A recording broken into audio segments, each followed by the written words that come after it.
नमस्कार, आप सभी को स्वागत है हमारे चैनल जीत की पाठशाला में। आज हम डिस्कस करेंगे मानसून रीजन को। तो चलिए बिना किसी देरी के इस वीडियो को शुरू करते हैं।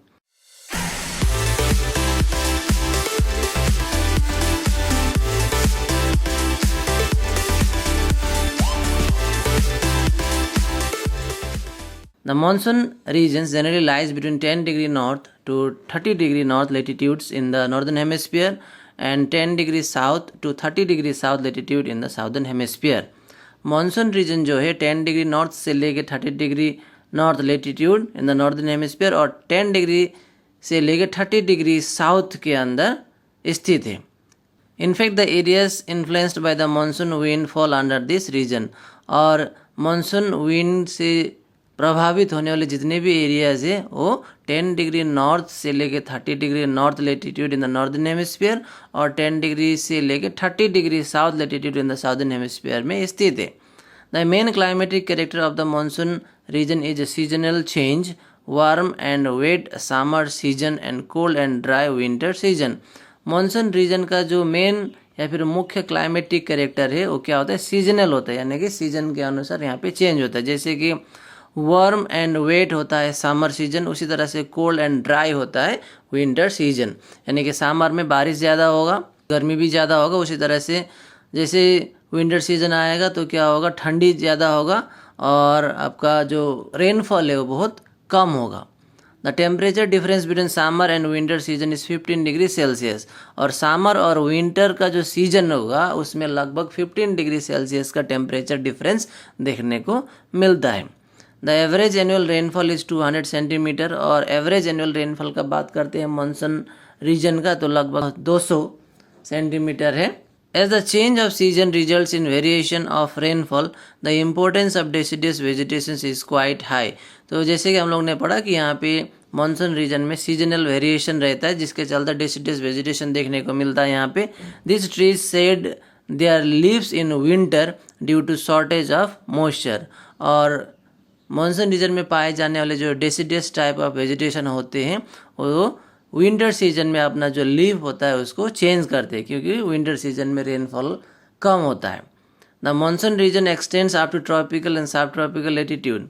और मानसून रीजन ट्रॉपिकल से लेकर सब ट्रॉपिकल लेटीट्यूड तक फैला हुआ है। South Asia including India, South East Asia, north eastern part of Australia, eastern part of Africa, eastern part of Brazil, Central America etcetera fall under the monsoon natural region. और South Asia जैसे कि India, South East Asia, northern eastern part of Australia, eastern part of Africa, eastern part of Brazil, Central America, ये सारे monsoon natural region में पड़ते हैं।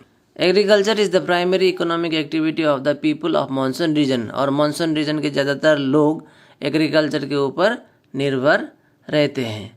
The highlands of this region contains lateritic soil while fertile alluvial soil is found in the river valleys including the low lying areas। और monsoon region में लेटरेटिक soil साथ ही alluvial soil भी पाए जाते हैं अलग अलग जगहों में। That is why agricultural productivity is very high in the river valleys. और रिवर वैलीज के सामने एलुवियल सॉइल होने के चलते मानसून नेचुरल रीजन में ज़्यादा खेती रिवर वैलीज में पाए जाते हैं या फिर किए जाते हैं। Due to the prevalence of hot and wet climate and seasonal changes, this region is suitable for production of a variety of crops। और जैसे कि हम लोग ने पढ़ा कि मानसून रीजन में समय अनुसार या फिर सीजन अनुसार यहाँ का क्लाइमेट चेंज होता है जिसके चलते यहाँ पे अलग अलग प्रकार के खेती किए जाते हैं। Besides the main crop rice, the other crops like wheat, sugarcane, cotton, jute, oil seeds, tea, etc. are cultivated in this region।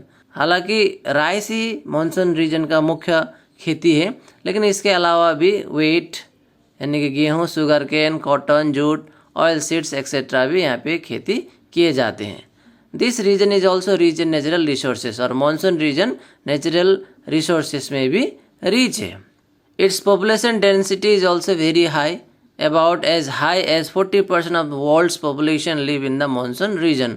Monsoon region का पॉपुलेशन डेंसिटी भी थोड़ा ज़्यादा ही है और 40% of the world population live in the monsoon region. और world के जितने भी पॉपुलेशन है उसमें से 40% लोग मानसून रीजन में रहते हैं। Considerable economic development has also taken place in this region as a consequence of the advancement in science and technology। और साइंस एंड टेक्नोलॉजी का मदद से मानसून रीजन डेवलप भी हुआ है। Of course, this region has faced significant degradation of natural environment in recent time. लेकिन अभी अगर हम लोग अच्छे से देखेंगे तो मानसून रीजन में बहुत सारा नेचुरल इन्वायरमेंट क्या हुआ, डिग्रेड हुआ, यानी कि नेचुरल रीजन जो है उसको नुकसान पहुंचा है।